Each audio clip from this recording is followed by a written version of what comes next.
So Zaina, to RVM or not to RVM? Okay.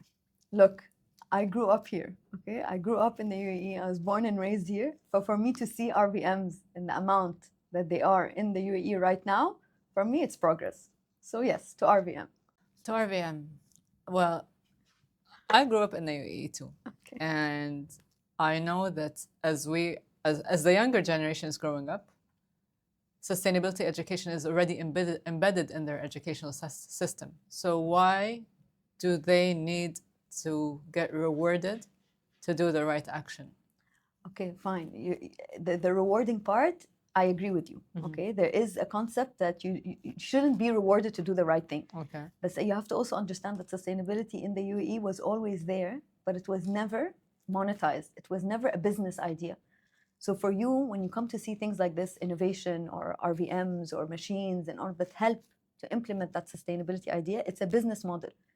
So again, they're trying to not profit, but they're trying to make sure that these actions are not just a consumer behavior or a behavior change. It's trying to be something that is technology, that is showcasing innovation, that is bringing that business aspect of sustainability into the country. No, I'm not totally against the concept itself. Like the concept of the innovation and the intent is it's a very like noble intent, but at the same time, is it really a solution? Is placing it in, let's say, a mall, a solution where I already have segregated bins? Do I have to get a reward in order to take the right action? Do I have to like instill that in my kids or my youth behavior that no, if you put your trash in the garbage, then yay, you have to get a reward? No, I think this is something that should be instinctive, and they do it because it's the right thing to do. However, if we're talking about an older generation, the working class, I don't believe that the incentive or the reward would be a reason for them to go and recycle. If they don't recycle because it's not a habit that they've built, they're not going to start building this habit because they're going to get a small reward from the machine. Okay, let's talk about the rewards. Now, what are the rewards that we have on the RVMs? Do you know what kind of rewards? Some of them are discounts. Some of them would be discounts on deliveries. Let's say I would give an example of ADNOC, where in the ADNOC station, it would be like points on ADNOC, like on your ADNOC application. So this is an example. Yeah, so for me, I completely agree with you. If we just focus on the reward system now, I don't agree on the reward system, because for us, the reward system that's currently being implemented in RVMs is only pushing consumption. Okay, for sure. That's only asking people to buy more, to use more, to do more. But if and just no, it's okay. We're not going to fight about that. No, it's fine. But think about it for a second. If these rewards were something like citizen points. So if I tell you, Walaa, for every 100 bottles you put in, you get 10 points as a citizen. And then the more points as a citizen you get, we will remove or deduct from your traffic fines. Oh, would you use the fines? Okay. For that, I would use the RVMs. For that, I would use the RVMs. But yeah, like, again, as a concept, she did not convince me to start using the RVMs. But yeah, I get your point where the reward actually could be something beneficial. But this is actually more of it could be an initiative to help people reduce their waste. But to have many RVMs and having that in different locations, like you're on the way out of, let's say, a cinema or anything else, where put your can here instead of putting it outside, it doesn't matter. It's just a few steps away. It's kind of telling us that sustainability is a very difficult journey, and we're trying to make it easier. It's not that difficult. That's the idea. It has to become our lifestyle. It has to become easier. I mean, for the younger generation, I'm very hopeful, because it's already embedded in most of the curricula right now, and a lot of the extracurricular activities that are done are revolving around sustainability. So I'm a bit hopeful for the younger generation, but at the same time, I think for us, if we want to start habit-changing journeys, we have to get to the understanding of why we're doing it, not only because I'm going to get a reward. Yeah, fair. And back to a point where it does help in a certain aspect of not throwing plastic in the garbage, or like you mentioned before, less plastic going to the landfill. However, we did not like tackle the root cause of plastic going to the landfill. No, We have to understand. tackle reduction. Like Yeah. we did not reduce consumption, we did not reduce production, we did not reduce plastic use. Yeah. We did not replace it with other like reusable options.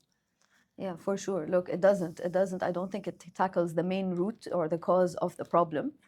But at the same time, it's still a solution, because at the end of the day, what you're trying to do is get people to do something different than what they usually do. I understand that there are segregation bins already available in the malls and in public areas, but I don't think that they're efficient. I don't think people are aware of how to use them correctly.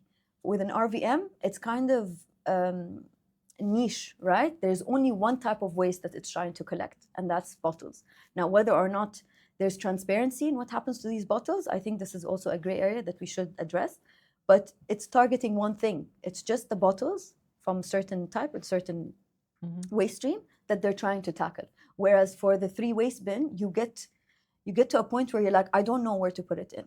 They're actually simplifying it to the extent where it's even a circle enough only to fit that plastic bottle. But it says plastic on the bins. It says plastic on the bins. It says recyclable on the bins. It does. It's just, I think that putting a lot of extra material. I mean, the RVMs, they have, to build them, you need material, you need rare earth metals, you need technologies, you need energy. Correct.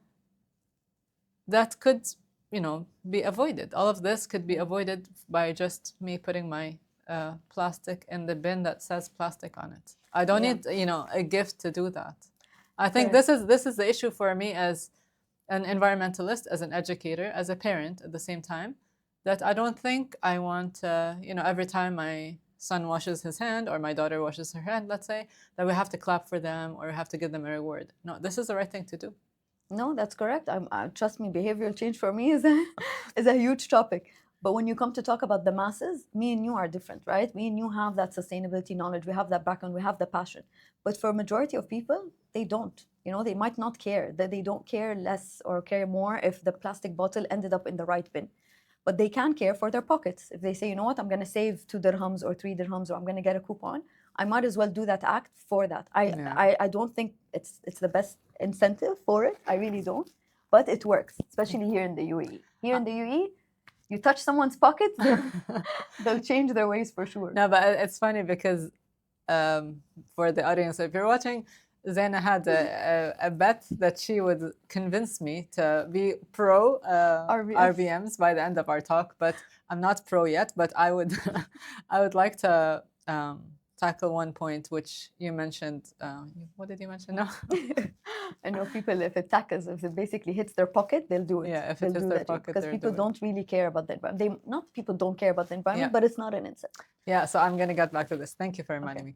So actually, since we work with a lot of students, I did ask some of my students and some of our projects, some of the projects that we work with, they actually start developing like solutions to plastic waste that they are creating their own RVMs and creating their own reward system, and that RVM is going to create its own jewelry and stuff like that. So like very nice ideas, and I was really happy to see the students come up with brilliant ideas like that. But then when I asked the students, do you like using the RVM? And she's like, yeah, well, we like going to ADNOC and putting them in, and we like going to different RVMs and putting the plastic bottles there.